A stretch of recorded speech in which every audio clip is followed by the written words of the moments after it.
Então vamos lá. Irmãos, então nós estamos falando dos venenos, né? Os 3 venenos que nós vamos abordar, nós já vimos um pouquinho do catolicismo, do romanismo, vamos ver a igreja emergente e também os desigrejados, né? Então hoje eu espero poder entregar todo esse estudo para vocês e que a gente possa realmente atentar para alguns detalhes históricos, para que a gente possa ter conhecimento cada vez maior do que a gente consegue, vamos dizer assim, daquilo que a gente pode usar em algum momento com alguma pessoa que não conhece a palavra de Deus, né? Então vamos iniciar, né, com um pouquinho, uma pequena retomada. Eu não vou fazer uma recapitulação porque foi muita coisa que a gente já passou, foram 20 e tantos slides. O objetivo aqui é os irmãos que queiram se aprofundar ou voltar a ver o que nós já falamos, está lá no YouTube, vocês podem entrar e olhar. Hoje nós vamos começar com um assunto muito polêmico, né? A gente deu uma entrada nesse assunto na semana passada, que foi aquela normativa nova do Papa Leão XIV. Né? Acho que alguns, os que estiveram aqui semana passada, lembram que nós comentamos sobre isso, sobre o tema de que agora, né, Maria já não é corredentora juntamente com Cristo. Todos nós sabemos, quem vem de um berço católico, né, que Maria sempre tem um papel muito importante e, como nós vimos também, os papas sempre se contradisseram muito durante a história da Igreja Católica. E o que nós vimos aqui? O Papa XIV, então, o Leão XIV, ele solta essa normativa e fala justamente disso, né? Que, por exemplo, Maria não pode mais ser adorada como os católicos costumam adorar, porque é muito difícil a gente entender. Na doutrina católica, eles têm uma questão que às vezes, até para mim, eu fui estudar mais a fundo e aí entendi melhor, que é, por exemplo, assim, os santos eles podem ser venerados e somente Deus pode ser adorado. Então, quando a gente vai falar alguma coisa de idolatria, eles falam, não, vocês não estão entendendo nada. Por quê? Por causa que a veneração é permitida. Então, todos os santos são venerados e para eles essa pequena mudança de venerado e adorado, que é somente a Cristo, faz toda a diferença. Então, essas questões realmente fazem com que eles fujam muito, né, da realidade bíblica que a gente vê, mas eles aos poucos, durante a história do catolicismo, né, e toda essa questão da doutrina cristã, eles foram alterando algumas questões. Eu não sei se vocês sabem, mas, por exemplo, o segundo mandamento da Bíblia, né, ele foi alterado no catolicismo, no catecismo católico. Então eles retiraram o segundo mandamento da Bíblia, que é o quê? Não farás imagem de escultura, nem do que há nos céus, embaixo da terra, né, ou debaixo das águas. Eles retiraram isso do catecismo católico. Na Vulgata, na Bíblia deles, ainda segue lá. Mas eles aplicam sempre o que? As doutrinas católicas. Então eles não vão na Bíblia para passar para os fiéis e tudo mais. Então essa questão da veneração, essa questão da adoração, para a gente precisa ter muito claro isso, porque tu vai falar com um cara que já tem um conhecimento, né, do catolicismo, ele vai dizer essa na cara da gente, a gente vai ficar, opa, poxa, não sabia. E aí a gente fica perdido. Então são 2 palavrinhas que mudam completamente o entendimento, né? Então, o que eles fizeram? Quando eles tiraram o segundo mandamento do catecismo católico, eles colocaram o 10º mandamento, eles dividiram em 2. Malandrinho eles, né? Então continua sendo os 10. O que acontece? Eles colocaram aquela questão, não desejarás a mulher do próximo, né? E nem também as coisas do próximo, né? Nem toda a outra parte. Então eles dividiram o 10º mandamento em 2, automaticamente, eles tinham tirado o segundo, ficou os 10 de novo. Então, infelizmente, acaba que eles explicam isso, provavelmente numa crisma, alguma coisa assim, e isso acaba refletindo no conhecimento bíblico totalmente longe da Bíblia, né? O que a gente pode dizer. Mas o ponto é, como que começou tudo isso, né? Por que começou essa história de imagens e tudo mais? E aí a gente volta para o século VI com o Papa Gregório Magno. Ele, na verdade, é sempre aquela coisa, às vezes começa com um intuito interessante, e o que ele quis fazer, né? Ele quis fazer com que as pessoas daquele momento, que tinham uma cultura muito pequena, né? Eles tinham dificuldade na parte intelectual, que elas pudessem ser catequizadas através de imagens, através de pinturas, é muito mais fácil. A gente vê até que há poucos anos atrás, talvez, sei lá, 60, 70 anos, os padres eles rezavam ou eles davam o culto de costas para as pessoas, né? Então o conhecimento não era aberto como é hoje, não tinha uma Bíblia ali. Então só quem tinha o conhecimento eram os próprios padres que estudavam aquelas doutrinas e tudo mais. O povo faltava entendimento para ele. Não tinha internet também, né? Então não, na verdade o conhecimento não circulava como circula hoje em dia. Então ficou muito mais simples. Então o Papa ele começou com esse intuito, mas a gente sabe que o coração do homem busca o tempo inteiro estar adorando alguma coisa. Quando ele coloca essas imagens e tudo mais, acaba que as pessoas começam a adorar e venerar, né, essas imagens. O problema de tudo isso é que a gente sabe que estamos dividindo a glória de Deus. E é aí que começa toda essa confusão, né? Agora, tem um outro detalhe. Por exemplo, no concílio de Nicéia, em 787, eles regulamentaram isso, né? Então, ali eles colocaram que sim, as pessoas podem venerar imagens, porque havia, na época, questões políticas, como sempre foi a história da igreja, algumas questões que alguns imperadores e tudo mais, eles estavam enfrentando algumas pressões, e a própria Igreja Católica Ocidental também estava querendo adicionar essa questão dos santos, e aí que começou toda essa confusão. Então vamos começar agora a dar uma olhadinha nos nossos textos e também em alguns vídeos que a gente tem hoje aí. Vamos lá. Se os irmãos quiserem pegar as Bíblias, acompanhar, senão eu não sei, hoje estão conseguindo ver bem ali? Hoje eu estou vendo, pelo menos está um pouco melhor. Estão conseguindo enxergar? Querem acompanhar por aqui? Então, beleza.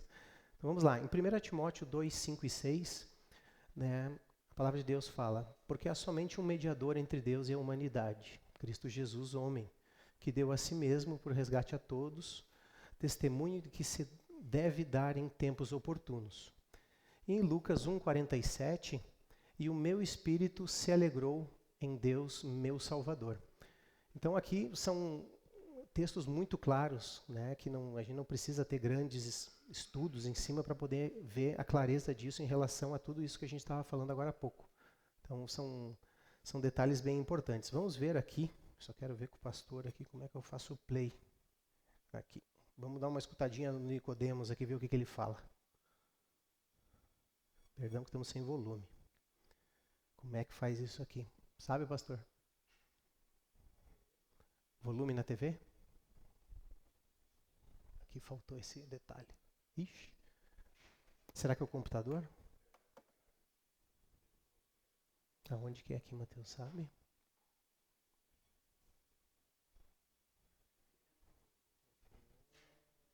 Quando o cara quer botar vídeo, quer inovar, dançou, né? Aí? Vamos ver se vai dar. Essa inauguração da imagem de Nossa Senhora de Fátima, Vamos arrumar.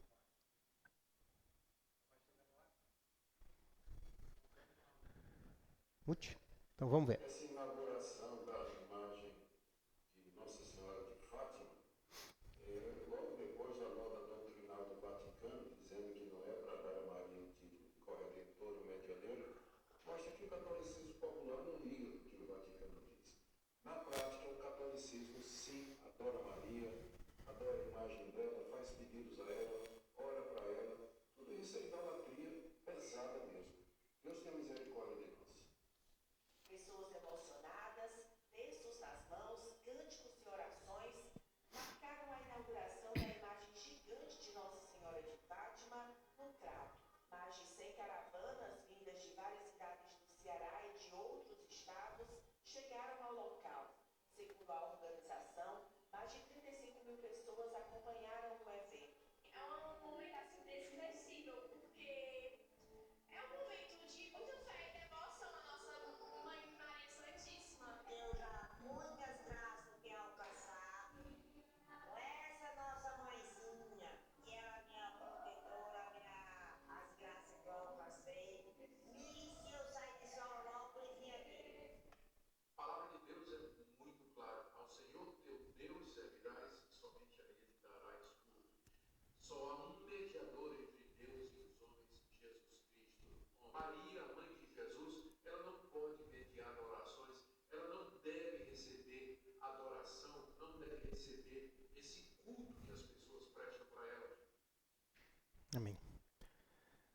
É melhor, acho que eu vou deixar o Nico falar, aí fica mais fácil, né? Acho que eu também, a gente aprende.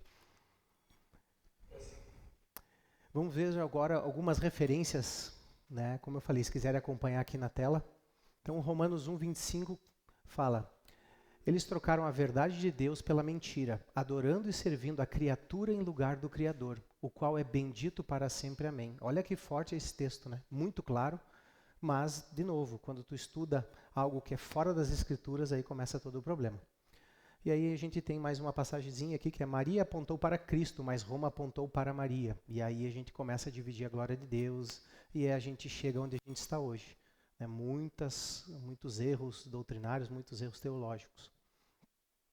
Vamos dar uma olhadinha também aqui na tradição versus a palavra de Deus, né? Que isso, a tradição da Igreja Católica é muito forte. Na verdade, todo o estudo deles é baseado em cima da tradição e não em cima da Bíblia. E aí a gente está apontando em direção contrária ao que o Deus ensina, né? O que a palavra de Deus ensina. Então, em Marcos 7, 8 e 9, ele diz: rejeitando o mandamento de Deus, vocês guardam a tradição humana.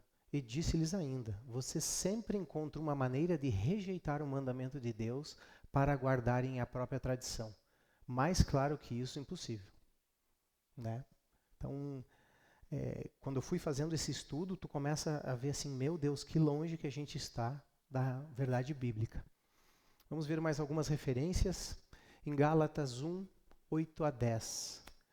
Mas ainda que nós, ou mesmo um anjo vindo do céu, pregue a vocês um evangelho diferente daqueles que temos pregado, que seja esse anátema.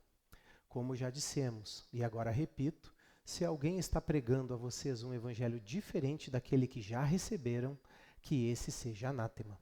Por acaso eu procuro agora o favor das pessoas ou o favor de Deus? Ou procuro agradar pessoas? Se ainda estivesse procurando agradar pessoas, eu não seria servo de Cristo. Mais um texto aqui para a gente ler. Toda vez que a tradição se torna autoridade, a verdade se torna refém. Então, a tradição humana ela vai totalmente ao oposto do que a Bíblia prega. Né? Então, por isso que a gente fala que o catolicismo romano, infelizmente, acaba sendo um veneno dos grandes. Imagina tudo que mudou. A gente vê muitas pessoas, às vezes, saindo de uma igreja evangélica, às vezes não tão saudável, e voltando ao catolicismo. O problema não é que o catolicismo tem essa situação complicada. O problema é que o catolicismo que iniciou não é o mesmo de hoje. Né? Hoje já teve uma alteração muito grande, como a gente vê. Né? A gente já viu dos papas, de todas as alterações, de todas as contradições. Então, uma vez que a pessoa sai de uma igreja evangélica e volta para o catolicismo, enfim, aí eu digo que dificilmente ela vai ter a salvação, porque a não ser que seja Deus, no final das contas ainda consiga mudar o jogo. Mas Deus pode tudo, né? Enfim, vamos ver o que a reforma, né, fala, né, de volta à palavra. Então, a centralidade da palavra é o que a palavra de Deus nos diz. Cristo é o único mediador, ou seja, não precisamos de santos, não temos que venerar ninguém, na verdade é Cristo, é suficiente Salvador. A igreja como serva e curadora da verdade, ou seja, nós estamos aqui aprendendo dia a dia e a gente pode, através, tendo muita calma e tudo mais, né, sem brigas, mas é explicar para aqueles que não têm o conhecimento que a gente tem. Né? Então isso aí também é bem importante, a igreja ter conhecimento teológico, por isso que as aulas de quarta-feira são muito importantes. Né? E o romanismo é um pouco do evangelho mais várias coisas. Mas o evangelho verdadeiro é Cristo e mais nada. Né? Então a gente vê a diferença, como a gente começa a colocar vários penduricalhos. Né? Eu digo que parece uma gaveta cheia de coisa. No início está organizadinha, depois de alguns meses tu vai lá, tu não acha mais nada, é uma bagunça. Então foi isso que acabou acontecendo no catolicismo romano. Eles foram colocando várias coisas ali e glória a Deus porque a gente tem esse conhecimento. Né? Nós não temos nada contra os católicos, porém, infelizmente, eles estão num erro muito grande e por isso que a gente considera a Igreja Católica um veneno.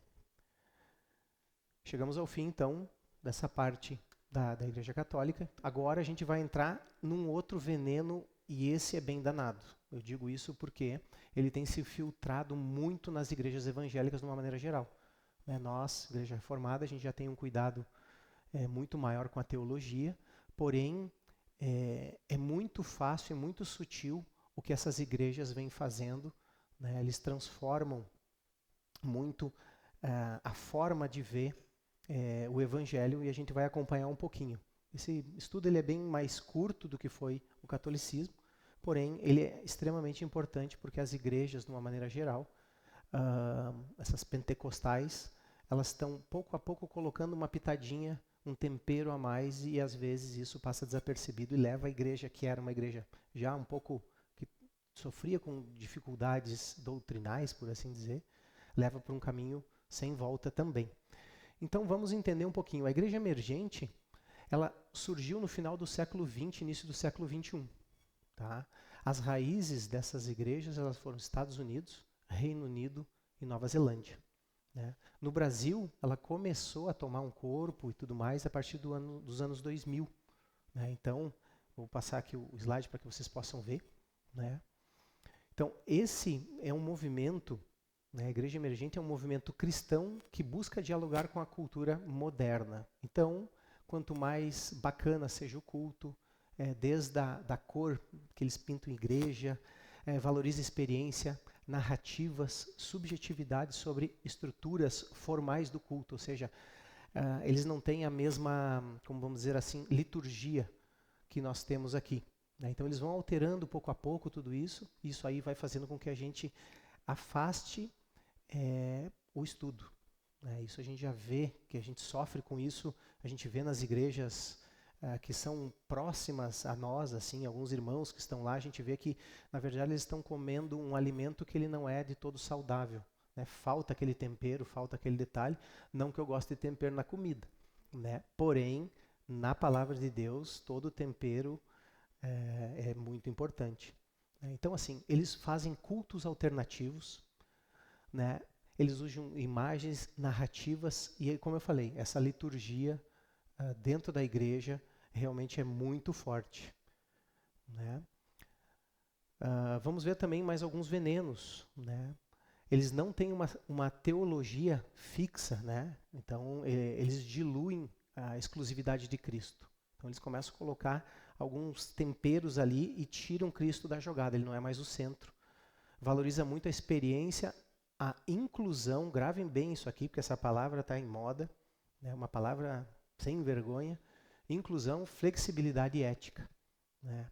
Agora, para que vocês entendam, isso começou nos anos 2000. Quem é o cara que realmente puxa à frente e que já foi pastor de igreja batista?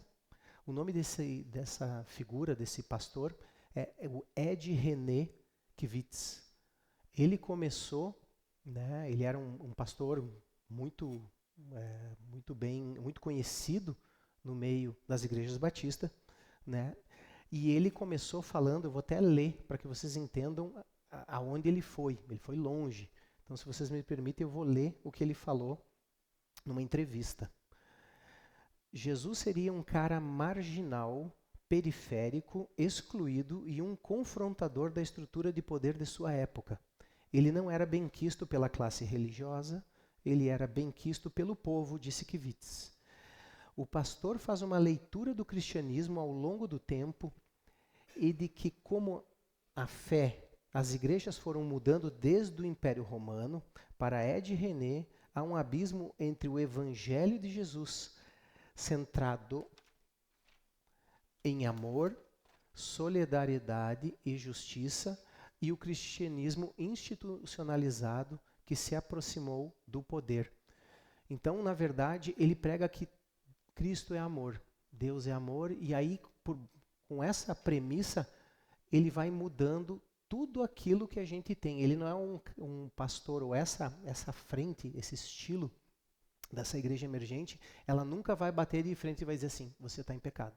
Ou você, sabe, não existe realmente apontar o dedo, não existe essa questão de uma conversão, de uma mudança, e eles nunca vão, vamos dizer assim, te chamar atenção. Aqui na igreja a gente sabe já dessa questão, né, de todos nós temos que ter o quê? Deus como a centralidade da nossa vida, e a própria Bíblia, ela vai cortando e vai podando essa árvore, né, para que ela se aproxime cada vez mais de Cristo. Nesse tipo de igreja, eles fazem um evangelho light, levezinho, e que todo mundo é bem-vindo. Então, não, eles gostam dessa história, não, ecumenismo, ali por trás dos panos. Então sempre é um evangelho muito raso e que isso aí aos pouquinhos vai entrando nas igrejas evangélicas de uma maneira geral. Então o problema não é que existe uma igreja determinada que está lá. O problema é que pouco a pouco as outras igrejas também estão absorvendo esse tipo de ensino. E aí a gente vai muito longe, a gente corre grandes riscos aí, né? Agora, quando que foi que a Igreja Batista resolveu tirar ele de cena? Inclusive, eu vi o vídeo, eu vi o culto no qual ele fala algumas coisas que são hereges, totalmente hereges. E ele, em algum momento, eu digo assim, esse cara está endemoniado. Porque é impressionante as coisas que ele falava em relação. Ele diz, eu sei que na Bíblia tem isso, isso, isso, porém não é assim.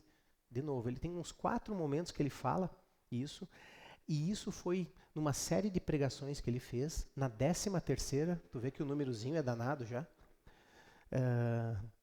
Então, na 13ª pregação, ele realmente faz essas afirmações, né? Para vocês terem uma noção, o nome do culto, né, o nome dessa pregação que ele faz é a seguinte: Cartas Vivas contra Letras Mortas. Então, tu vê que não é nada suave a questão. Apesar de que tudo que ele fala, tu escuta ele falando, nossa, o cara tem as manhas aqui, vem, prega. Sabe, é uma pessoa que tem muito conhecimento, infelizmente, perdeu o rumo e está levando muitas outras pessoas, né, longe da palavra e da centralidade de Deus aí. Né? Ele prega muito que em Cristo todos nós somos iguais. Não existe hierarquia. É uma coisa muito louca essa. Porque é óbvio que tu precisa ter hierarquia normal, né? É o patrão, é o funcionário ser submisso ao patrão e assim vai indo. Então, naturalmente, isso é uma coisa que a gente sabe no nosso dia a dia. Só que ele fala que através do amor não podemos ter hierarquias. Então, todos nós somos iguais. Então, ele dá uma mudada geral no que a gente vê no Evangelho. Isso aí realmente é bem, bem complicado. Né? Então, vamos agora dar mais uma olhadinha. Seguimos nos slides. Então, mais alguns venenos, né? Sem a teologia fixa ou centralizada, eles não possuem. Dilui a exclusividade de Cristo, isso aí pode ir para qualquer lado. Valoriza a experiência, inclusão, flexibilidade e ética. Né?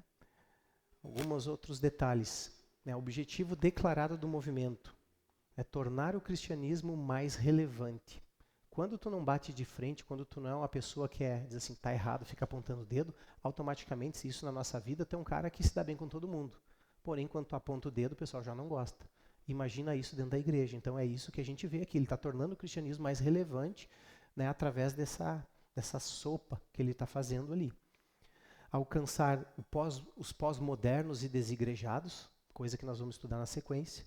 Então, essa gurizada mais nova, que quer um evangelho mais light, tu pode, não tem problema, vamos lá cantar louvor, né, sapatinhos de fogo, como a gente sabe que existe, acaba indo para um caminho bem, bem complicado.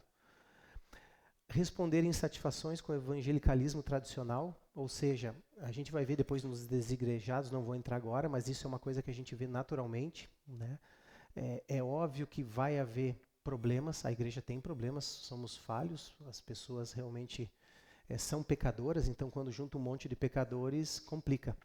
Porém, quando a gente tem um estudo bíblico, a gente começa a olhar, e aí não é o irmão que aponta o dedo, é a própria Bíblia, a palavra de Deus.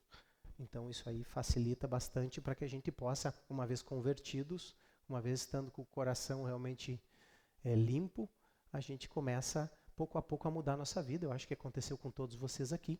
E é isso que faz a grande diferença, né, da Bíblia fazendo parte da nossa vida.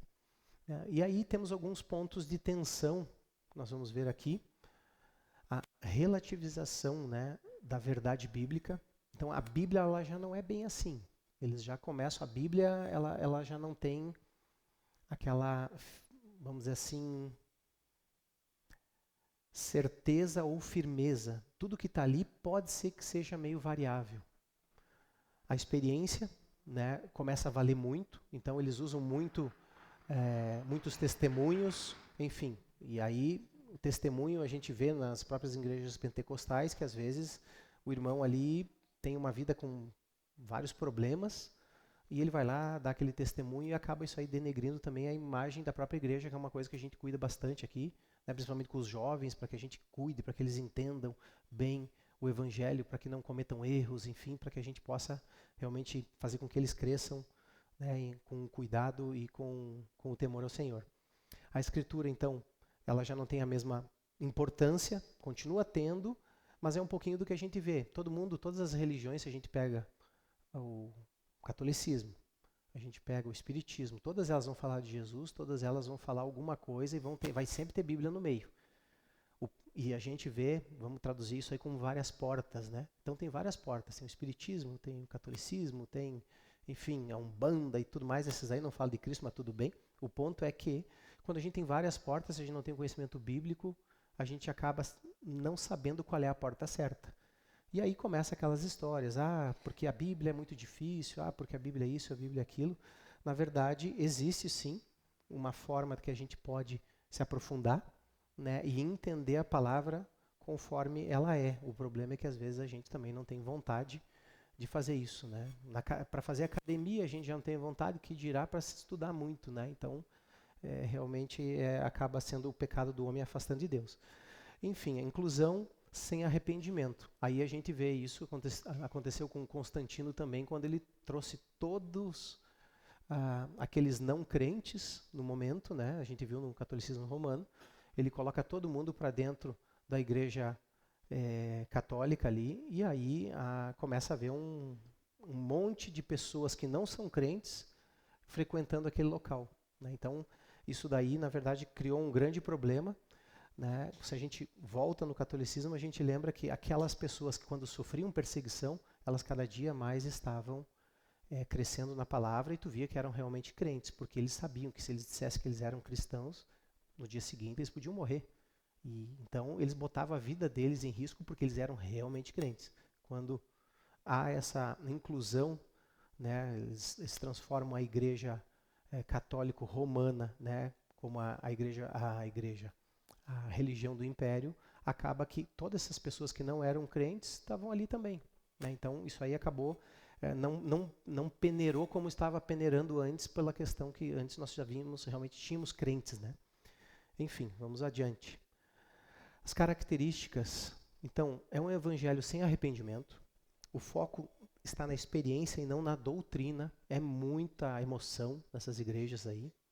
A doutrina, quanto menos melhor, porque daí eles têm na mão as pessoas, um cara que tem uma boa didática, fala bem, ele vai te levando, né? A gente já vê nas igrejas normais, pentecostais, essa questão da legorização do culto, né? Então eles pegam o texto, eles dão a roupagem que eles querem, e aí eles pregam sobre uma questão que não tem nada a ver com o texto bíblico, e glória a Deus para a nossa igreja, para os nossos pastores que estudaram e têm esse cuidado, né, de nos trazer realmente um conhecimento bíblico, né? Tolerância acima da verdade é aquilo que eu falei, é um evangelho light. É tudo, não, veja bem, vamos lá. Então eles não vão bater de frente com os crentes. Se o cara estiver ali de boa, pagando o dízimo, está tudo certo, né? Então isso aí a gente já vê em algumas igrejas próximas a nós também. Relativização do pecado. Então veja como a gente está distante daquilo que a gente tem aprendido há muito tempo aqui dentro da igreja. Isso tudo afasta realmente qualquer pessoa de uma chance de uma conversão real e de uma mudança de vida real, que é o que a gente precisa, né? E aí, a pós-modernidade trocou a verdade pelo sentimento, né? Então, de novo, sempre essa questão do sentimento muito, muito saltada aos olhos. Vamos ver alguns textos aqui, né, para a gente refutar. Então, João 8,32, se conhecereis a verdade, e a verdade vos libertará. Romanos 12,2, e não vivam conforme os padrões desse mundo, mas deixem que Deus os transforme pela renovação da mente, para que possam experimentar qual é boa, agradável e perfeita vontade de Deus. E em Gálatas 1,10, procuro agradar a Deus ou aos homens, né? Então, obviamente que a gente sabe o que a gente tem quem a gente tem que agradar. E aí os venenos, já quase indo para o final aqui da igreja emergente. O perigo não é a igreja emergente lá fora, mas quando a sua filosofia entra em nós. Então a igreja emergente está lá. E aí entra, é muito suave isso. A gente vê muito nas igrejas pentecostais, que a gente conhece, tem alguns amigos que frequentam, né?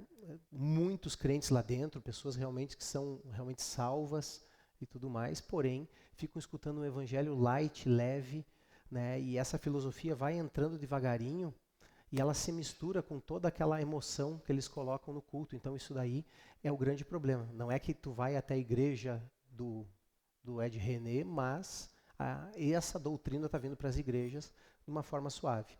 Então, evangelho sem confrontação, de novo, quando a gente quer educar um filho, a gente não vai ficar, meu filhinho também, claro, com muito amor a gente educa, porém, o cara tem que saber o que é certo e o que é errado. Então, isso já, a gente já vê que na nossa vida já não funciona. Pecado sem arrependimento. De novo, vamos fazendo o que a gente quer. Veja se isso aí não é um retrato da nossa sociedade de uma maneira geral, ou de alguns irmãos ou outras igrejas. Nós também pecamos, somos falhos, sou falho, mas a gente sempre tenta melhorar e evoluir. Só que se a gente não é confrontado, não adianta. Cristo apenas um inspirador, né? Então Cristo realmente tem que ser a fonte de onde a gente busca tudo, a palavra de Deus. E Bíblia como sugestão. Imagina um negócio desse. É um engodo brabo, né? Então, são coisas que afastam totalmente a verdade bíblica da nossa vida. Enfim, então para finalizar essa parte aqui, algumas aplicações. O Evangelho não precisa de atualização, a palavra é muito clara, né, nisso. A verdade não se adapta à cultura, transforma a cultura. Então essa é a grande luta que nós temos com os jovens, enfim, conosco também, né? Então a gente precisa realmente ser cada vez mais crente para realmente trazer essa rocha no qual a gente vê diariamente através da Bíblia. E pregue Cristo crucificado, não Cristo popular, né? Então todo mundo vem com essa história de esse ecumenismo. O ecumenismo, na verdade, é uma loucura, né? Não existe. É muito bom, a gente escuta, parece que soa pesado falar uma coisa assim, porém, não são irmãos. A maior parte dessas igrejas, a grande maioria, não são irmãos, então o que eles ensinam, o que eles pregam, vai totalmente contra aquilo que a palavra de Deus ensina, né? Então, aí começa todo o problema. Enfim, agora vamos para a última, essa é mais curta, acho que vai dar para terminar bem tranquilo aí. O sem igreja. Os desigrejados é o famoso evangelho sem o corpo, né? Então, esse assunto, normalmente, né, incomoda muito porque muitos irmãos, né, às vezes muitas dessas pessoas frequentavam igrejas evangélicas normal. O problema é que eles tiveram problemas com algum irmão da igreja, ou eles tiveram algum problema com o pastor, ou uma briga com outro irmão, ou então simplesmente eles não concordavam com pontos de vista dos líderes. Então são coisas bem sutis e que, poxa, eu não estou me sentindo bem lá na igreja, vou sair. E às vezes vão numa igreja, vão noutra, chega um determinado momento, eles já dizem assim, não, mas eu sou crente, naquela igreja não gostei, na outra está pregando dízimo, na outra está pregando aquilo, e aí a gente vê que eles começam a fazer aquele estudo dentro de casa, né? Por isso desigrejados, e aí a gente vê alguns problemas, né, que a gente vê aqui nesse slide, né? Então, os crentes, eles rejeitam a comunhão e a autoridade espiritual, por isso às vezes saem da igreja, acreditam numa fé solitária e autônoma. Até aí, né, tu vê, cada pessoa sai da sua denominação ou vai procurar esse caminho mais sozinho por problemas. É uma motivação comum, feridas e desilusões com igrejas locais. Então, realmente, é comum de acontecer. Nós mesmos, né, Adriano, vimos aí no decorrer dessa caminhada quantas pessoas que acabaram saindo, fundando outras igrejas depois, mas no primeiro momento também ficaram desigrejados. O problema é que é uma questão forte e aí acaba virando, às vezes, um grupinho caseiro e tudo mais, só que a Bíblia não nos ensina isso, como a gente vai ver aí na sequência. O engano do isolamento. Vamos pegar Efésios 4, de 11 a 16.